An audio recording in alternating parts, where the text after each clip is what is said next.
و اسرائیلیان گرداگرد جبعه کمینها گذاشتند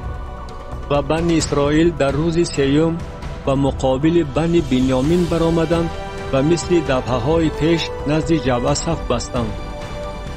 و بنی بنیامین به پیشواز قوم بیرون آمده از شهر دور شدند و در راهها که یکی سوی بیتیل و دیگری سوی جبعه می برد مثل دفعه‌های پیش به کشتن قوم شروع کردند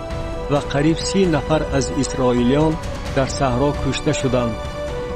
و بنی بنیامین گفتند آنها پیش ما مثل پیشتر فرو می غلطند. ولی بنی اسرائیل گفتند بگریزیم تا که او را از شهر به سوی راهها دور کنیم و همه اسرائیلیان از جای خود برخاسته در بعل تامور صف بستند و کمینوران اسرائیل از کمینگاه خود از میدان نزد جبعه جسته برآمدند و 10,000 مرد برگزیده که از تمام اسرائیل بودند از پیش جبعه نزدیک آمدند و حرب و ضرب سخت روی داد و بنیامینیان ندانستند که فلاکت بر سرشان می آید و خداوند به بنیامین پیش اسرائیل شکست رسانید و بنی اسرائیل در آن روز 25,100 نفر را از بنیامین کشتند که همه اشان شمشیرزن بودند و نظر بنی بنیامین چنین نمود که شکست رسانیدند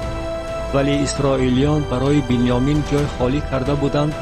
زیرا امیدشان به آن کمینی بود که نزد جبعه گذاشته بودند و کمینوران شتافته به جبعه هجوم کردند و کمینوران پهن شده رفته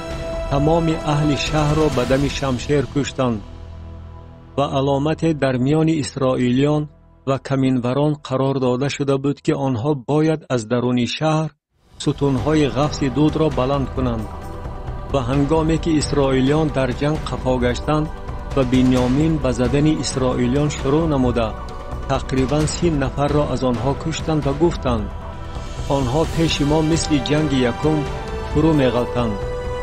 در همین وقت از شهر ستون قفس دود بلند شدن گرفت و بنیامینیان به عقب خود نظر انداختند و اینک دود از تمام شهر توی آسمان می براید و اسرائیلیان برگشتند و بنیامینیان به واهمه افتادند زیرا دیدند که فلاکت بر سرشان آمده است و آنها از پیش اسرائیلیان به طرف راه بیابان روی تافتند ولی حرب و ضرب آنها را در آنجا نیز تعقیب میکرد و کسانی را که از شهرها می برآمدند اندرون آن می کشتند. بنیامینیان را احاطه نموده گرفتاری تعقیب کردند و در مینوها که در رو بروی طرف شرقی جبعه واقع است آنها را تار و مار ساختند و 18,000 نفر از بنیامینیان فرو غلطیدند که همه اشان مردان جنگی بودند